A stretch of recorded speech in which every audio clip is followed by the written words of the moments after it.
Bonjour à toutes, bonjour à tous, bienvenue dans votre magazine APE, Agir pour l'environnement, le seul magazine 100% consacré à l'environnement local. Et cette semaine, nous allons parler d'énergie. Est-ce que nous pouvons utiliser et produire nous-mêmes plus d'énergie à partir du solaire? Le soleil brille souvent à Mayotte, on le voit, il fait presque tous les jours beau, le rayonnement est intense. Pourtant, la production d'énergie solaire peine à décoller. On va essayer de comprendre pourquoi, peut-être à cause de cette question du stockage. En tout cas, on va regarder ce reportage pour découvrir que les entreprises du secteur en responsabilité ne sont pas immobiles et font plein de choses pour bouger les lignes. Puis avec nos invités, Cécile Perron, la directrice de Mobelios, et Claude Hartmann, le directeur d'EDM, nous parlerons d'énergie propre, agir pour l'environnement, pour notre quotidien. Ben oui, moi j'y crois. Regardons tout de suite ce reportage signé Daniel Dunon et Ivan Rakotovao.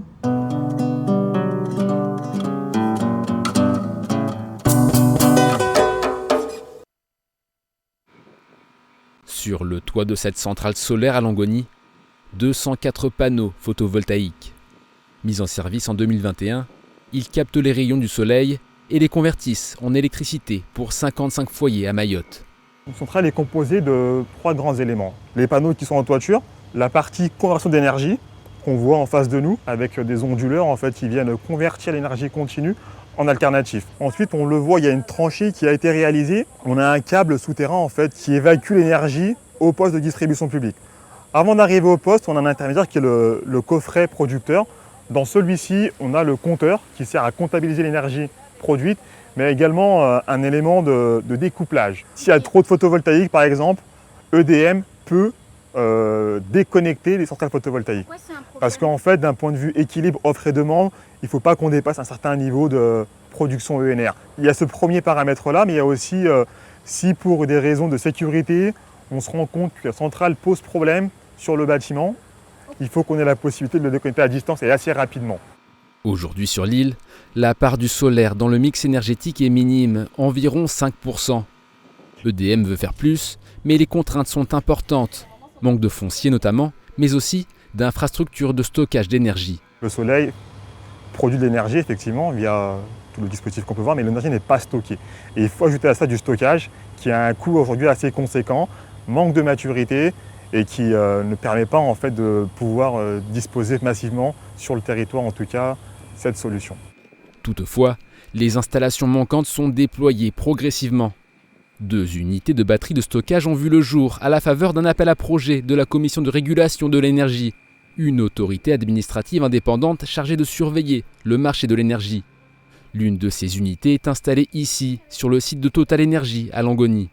Elle fournit une puissance de 2 MW et permet de réduire les écarts de tension sur le réseau inhérents à l'énergie solaire et mauvais pour le matériel. La demande en électricité de la part des consommateurs doit toujours être égale à la production. Donc nous, en tant que gestionnaire de réseau, on doit toujours, en face de la demande, donner la bonne quantité d'électricité.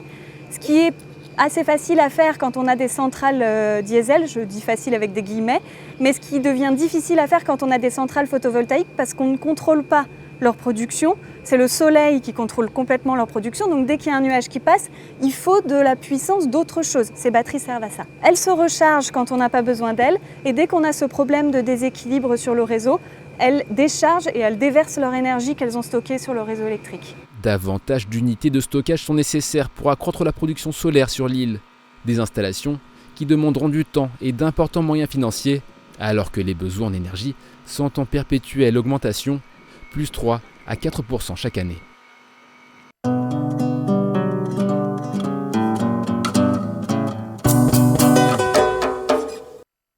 Bonjour Cécile Perron.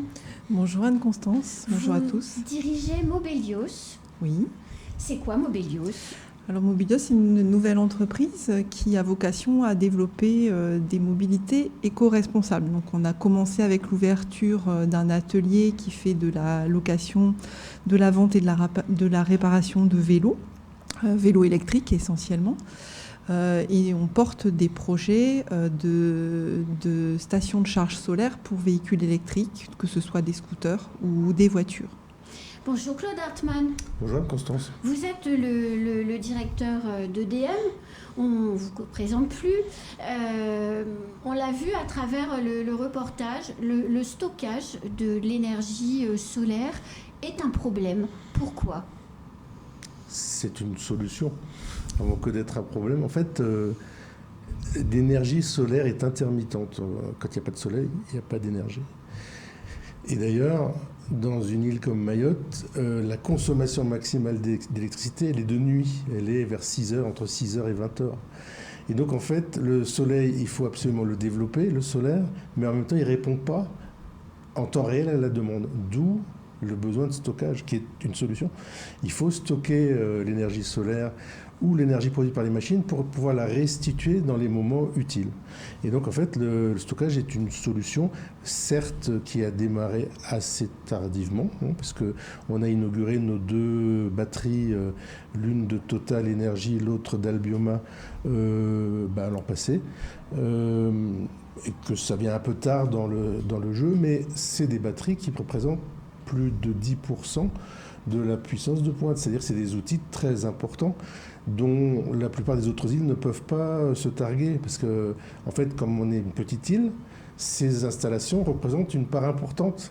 Et c'est donc des gros jouets, j'ai envie de dire, pour permettre au solaire de se positionner dans la journée. C'est vraiment des belles solutions. Et ces jouets, donc, permettent d'anticiper sur l'avenir. Ils ne sont pas encore au maximum de leur... Et d'ailleurs, pas du tout. Aujourd'hui, tous les jours, ça fonctionne. Tous les jours, ça permet d'éviter, de nuit, en fait, de transférer du soleil de la journée un peu vers la nuit. Voilà, je vais dire comme ça. Aux heures de pointe en même temps. Aux heures de pointe. Et je voyais dans le reportage qu'on disait que peut-être qu'un jour, il faudrait couper le solaire s'il y en a trop. C'est une façon d'éviter ça. C'est une façon de le stocker pour le restituer au moment où on en a besoin. Pour l'instant, c'est plus, on va dire, du lissage de tous les paramètres, de l'optimisation, mais avec une 2e batterie, voire une 3e, ce qui est, je pense, l'avenir, une 3e ou une 4e, pardon, on sera doté pour faire des choses assez extraordinaires en termes de report de charge, dans la journée. Aujourd'hui, le solaire représente quel pourcentage dans la consommation globale que nous faisons d'électricité à Mayotte ? 2 chiffres. Oui. Un, c'est le pourcentage de l'énergie, donc sur l'année par exemple. C'est 7%, ce qui est beaucoup. On dit souvent Mayotte n'a pas beaucoup d'énergie renouvelable. C'est vrai. Par rapport à la Réunion qui a de l'hydraulique, on est petit, mais Mayotte n'a pas d'hydraulique. Et on a plus en pourcentage de solaire que la Réunion. 7%, c'est beaucoup de solaire. C'est encore pas assez. Il faut monter sans doute à 20, à 25. Mais on a bien décollé depuis 2 ans et les courbes sont reparties à la hausse. C'est d'ailleurs purement, puisque c'est un marché de concurrence, c'est purement un problème de business. Si le régulateur dit « je fixe le prix assez haut », il y a des gens qui viennent en poser, nonobstant les difficultés de trouver des terrains et tout ça, mais les industriels vont venir poser, et s'il y a une période de disette en termes de rémunération, ils ne viennent pas. Et c'est ce qui s'est passé pendant 7 ans, de 2010 à 2018-19, et aujourd'hui, les prix ayant monté, on a de nouveau une arrivée assez massive de projets, dont on peut penser que ça va décoller encore bien plus. Donc 7%. Et en même temps, le dimanche, quand il y a plein de soleil et qu'il y a peu de consommation parce que les magasins sont fermés, etc., les administrations, on arrive à 20-25% de la part instantanée qui est faite par le soleil. Ce qui est, c'est pas mal. Ah oui, c'est pas mal. C'est un quart de la production instantanée qui est faite par le soleil au milieu de journée. Le réseau, il peut supporter, je ne sais pas si le terme supporter est le bon, mais on peut intégrer sur le réseau électrique combien d'énergie produite à partir du soleil sans qu'il y ait de problème. Puisque on l'a vu dans le reportage, c'était expliqué, il y a des histoires de variations qui font que c'est moins stable que l'énergie produite avec les hydrocarbures. Oui, les calculs montrent c'est 30 à 35%, comme ça, sans rien changer. Donc on n'y est pas. On a encore de la marge. Je parlais de 20 tout à l'heure, parce que c'est en instantané ce truc-là, c'est pas dans l'absolu.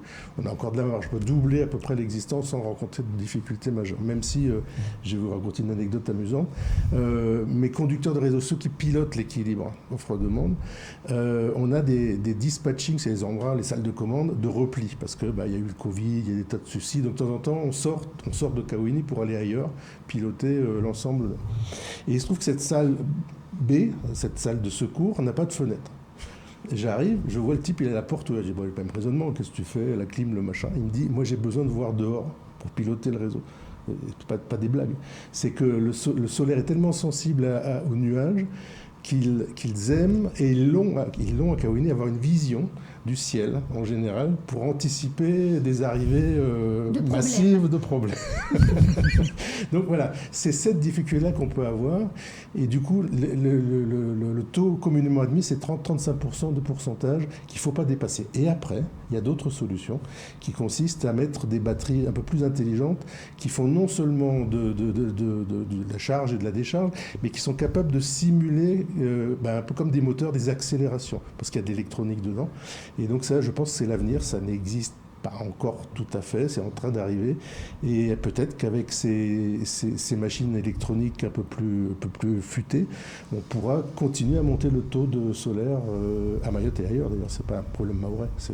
Cécile Perron, la mobilité, et on parle des voitures électriques, notamment des scooters électriques, c'est un fort enjeu pour Mayotte pour demain, parce qu'aujourd'hui, tout est encore beaucoup carboné. Oui, et puis la politique européenne, c'est que dans quelques années, toutes les voitures neuves seront électriques. Si on les recharge avec de l'énergie qui a été produite en brûlant des carburants, ça n'a aucun intérêt environnemental. Donc sur notre île, si on veut utiliser des véhicules électriques, il faut les recharger avec de l'énergie propre et donc avec du soleil.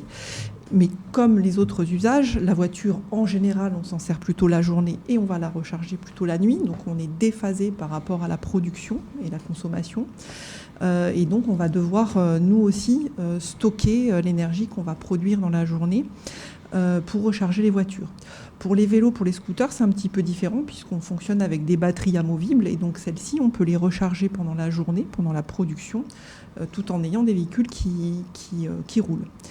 L'innovation qu'on a prévu d'intégrer dans nos stations, c'est d'utiliser des batteries de seconde vie. C'est-à-dire que quand on aura des voitures électriques qui auront circulé sur Mayotte, qui auront des batteries qui seront en fin de vie, au lieu de les réexpédier tout de suite en Europe pour les faire recycler, on pourra les utiliser pour faire le stockage stationnaire de l'énergie qu'on produit la journée. Et donc, on a travaillé avec Renault, avec le centre de recherche de Renault en métropole, pour pouvoir intégrer des batteries de seconde vie dans nos stations de charge et améliorer encore un petit peu le bilan carbone du cycle de vie de la voiture électrique. Et alors, ces stations de charge, on les verra quand fleurir sur le département et ce qui va avec aussi les taux d'octroi de mer et tout ça sur les véhicules électriques, parce que je crois aujourd'hui que les taux sont élevés, donc forcément c'est un frein à l'achat. Alors les taux d'octroi de mer, ça fait déjà plusieurs années qu'ils sont à 0% sur les véhicules électriques, que ce soit les voitures ou les vélos ou les scooters. Donc ça, il n'y a plus d'octroi de mer là-dessus.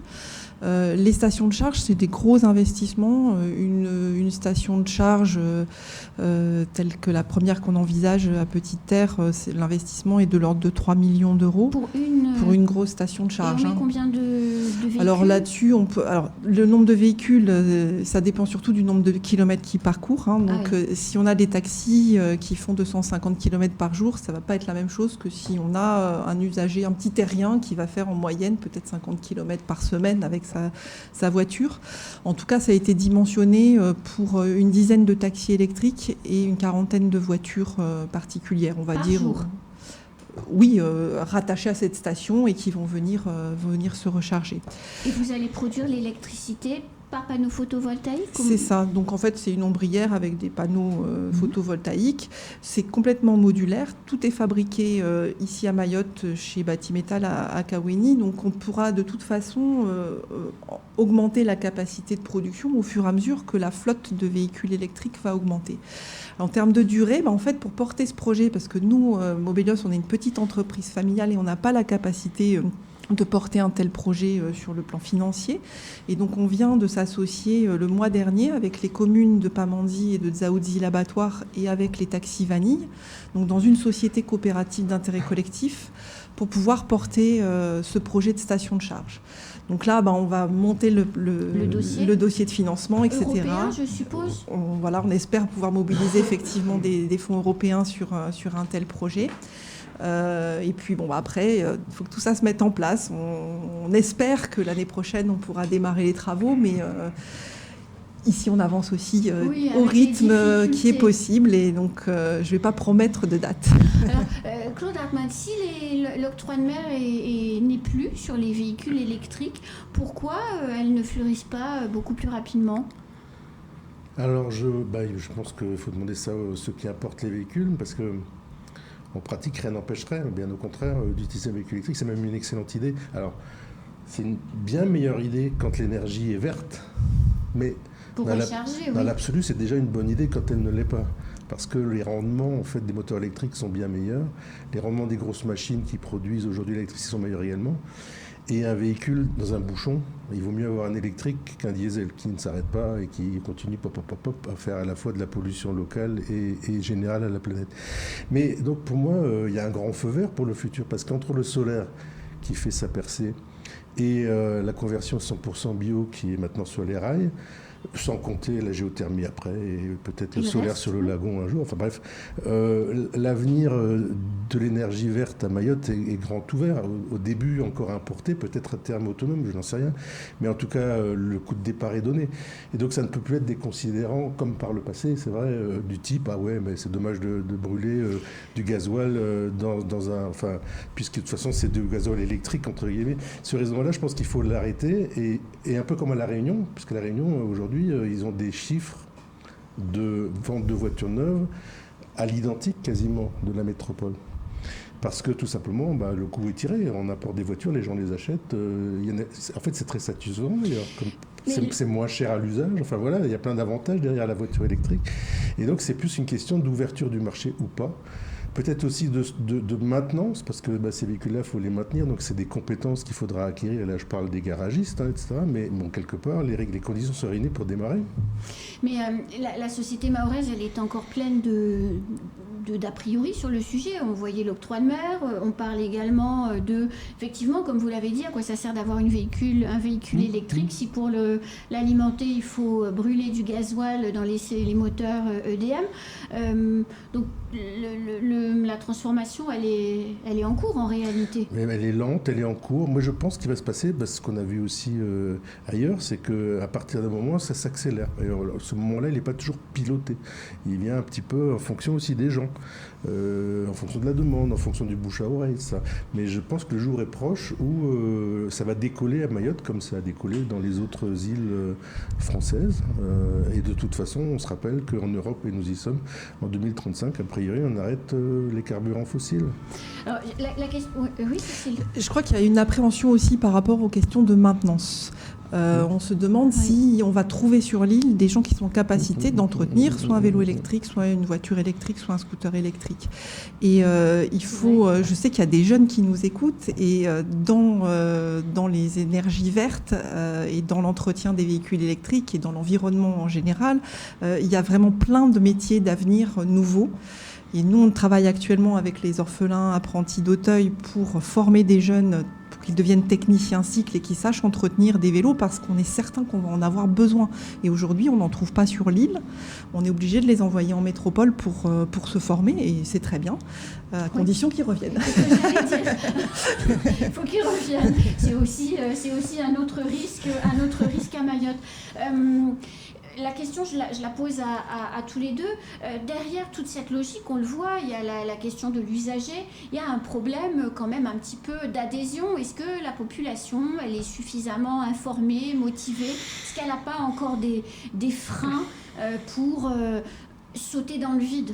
On le voit, rien que sur le tri sélectif, qui n'a rien à voir avec l'énergie, mais d'année en année, ça recule plutôt que ça ne progresse. Donc est-ce qu'on n'est pas encore, nous, on ne saute pas dans le vide. Ce qui est bien avec les mobilités douces, c'est que si on ne le fait pas pour l'environnement, on le fait pour soi et pour pouvoir arriver à l'heure. On est arrivé à une telle saturation du réseau de circulation, cette fois, que de toute façon, nous on voit bien sur les clients en vélo, ce n'est pas forcément des motivations environnementales. C'est des gens qui disent j'ai pas le choix. Si je veux arriver à l'heure au boulot, si je ne veux pas passer 3 heures dans les embouteillages et me lever à 3 heures du matin, je vais venir à vélo. Donc c'est quelque chose qui est favorable au développement des mobilités douces et voilà, si les gens avez conscience que c'est en plus un très beau geste pour l'environnement, c'est bien. Mais je pense que ça va se faire de fait parce qu'on ne peut plus circuler maintenant, en tout cas sur... C'est vrai, pour les 2 roues, c'est une évidence. Après, pour les 4 roues, les voitures... Moi, j'ai peut-être essayé d'éradiquer une pensée qui dirait, si on passait tous aux véhicules ou à la mobilité douce, qu'elle soit d'ailleurs 4 roues ou 2 roues, on ferait sauter le compteur électrique, entre guillemets. Pas au sens d'ailleurs des factures, parce qu'une facture de recharge est moins chère qu'une facture à la pompe. Ça, c'est clair, un plein électrique est moins cher qu'une facture à la pompe. Après, ça dépend des taxes, etc. Mais enfin, il est moins cher au départ. Eh bien non, parce qu'en fait, quand on calcule la surcharge que représenterait en énergie la mobilité électrique 100% sur une île, on est à peu près à 20% d'énergie électrique en plus. C'est pas non plus... non, c'est pas démentiel. C'est pas démentiel, quoi, quelque part.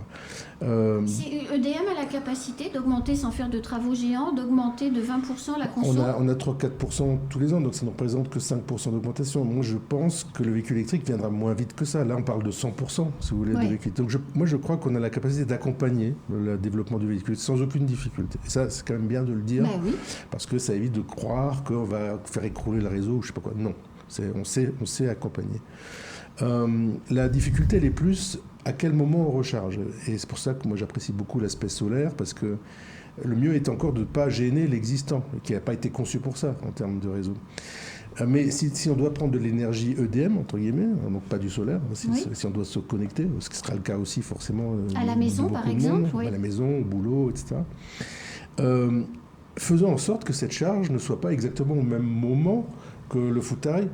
Mais je crois, avec la cuisine, vous voyez ce que je veux dire? Je crois, Claude, que dans le plan pluriannuel de l'énergie, si j'ai bien compris ce que vous m'avez déjà expliqué, il y a des dispositions qui vont justement permettre... Oui, les bornes à Mayotte devront obligatoirement être pilotées, c'est-à-dire qu'on ne laissera pas la pleine charge au moment où l'énergie électrique... on les connaît les moments, donc entre 18 et 20 heures par exemple, c'est pas le moment de faire le plein.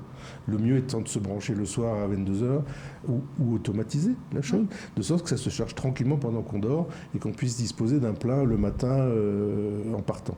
Oui, c'est très important dans une île en particulier de piloter les recharges pour ne pas faire de congestion qui ne servent à rien d'ailleurs, puisque le plein, on s'en fiche de le faire le matin ou le soir, l'important c'est que la voiture soit chargée. Et puis j'ajoute ce qui a déjà été dit, 50 km par semaine, vous pouvez charger une fois tous les mois, ça va suffire. Hein. Donc c'est pas un gros problème la recharge finalement. Mais ne la faisons pas tous en même temps à 18h quand on rentre. Voilà, c'est ça l'idée. Après, on n'est pas non plus obligé d'avoir chacun sa voiture. Quand on fait 50 km par semaine, on peut réfléchir à des usages partagés, de la location, plutôt qu'avoir chacun sa voiture. Mais il est vrai aussi que la congestion des routes et le début du stationnement payant à ville conduisent les propriétaires de voitures à ne plus en avoir. Là, je parle d'expérience. Je n'ai plus de voiture. C'est possible que le véhicule l'utilise tout seul, ce que je fais. Je suis d'une ancienne génération, il faut que je change. Mais c'est vrai que c'est aberrant d'être seul dans sa voiture, le matin pour aller au travail. Alors, parmi les sujets dont on ne peut que parler quand on parle d'énergie photovoltaïque ou d'énergie solaire, c'est les vols. On le voit, les panneaux qui sont installés en ville pour faire les éclairages publics, régulièrement, les panneaux sont volés et on les retrouve installés sur les cases en tôle, dans les bidonvilles de la place. Est-ce que ça, c'est pas un vrai problème ? Est-ce que c'est pas un frein aussi au développement ? Parce que ça coûte cher. Mamoudzou, par exemple, on pourrait citer d'autres villes, mais Sapéré, le terre-plein de Sapéré, on passe tous devant. Donc on voit bien que les panneaux ont été volés. C'est des investissements publics conséquents qui sont saccagés en réalité.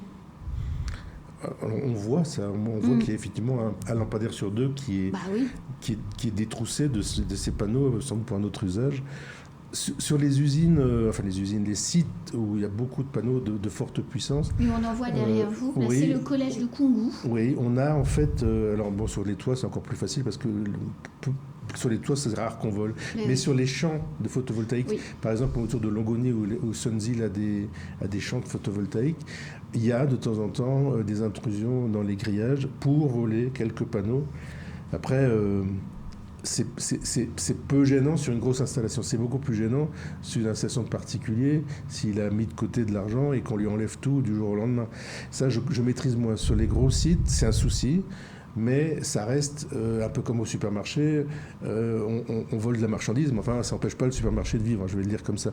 Ça fait partie du business. Oui, presque. D'une certaine manière. Malheureusement.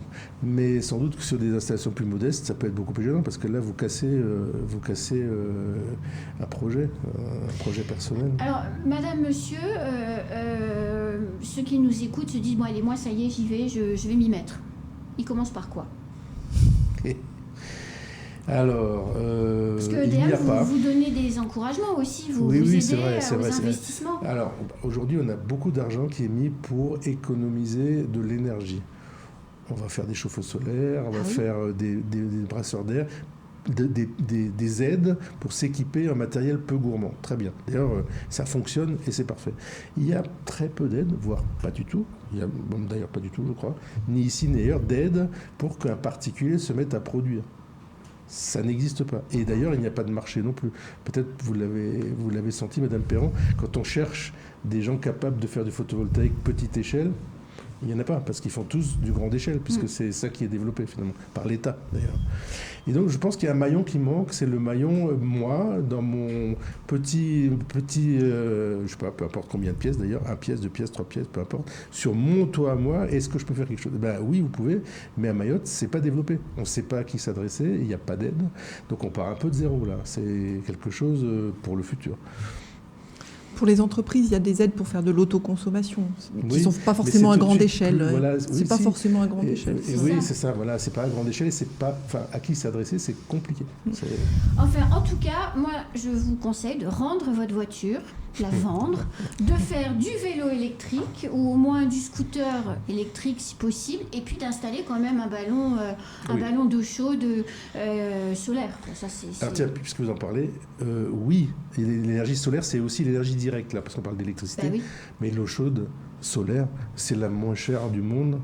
C'est celle qui est toujours disponible, même quand il y a des nuages, ça marche, à Mayotte. Et donc, en fait, là, sans électricité, vous avez de l'eau chaude. Il faut qu'il y ait de l'eau, par contre. Ça, c'était la petite phrase d'humour de fin d'émission. Merci beaucoup Cécile Perron, merci Claude Hartmann. Nous, on se retrouve la semaine prochaine pour parler d'environnement avec un nouveau sujet.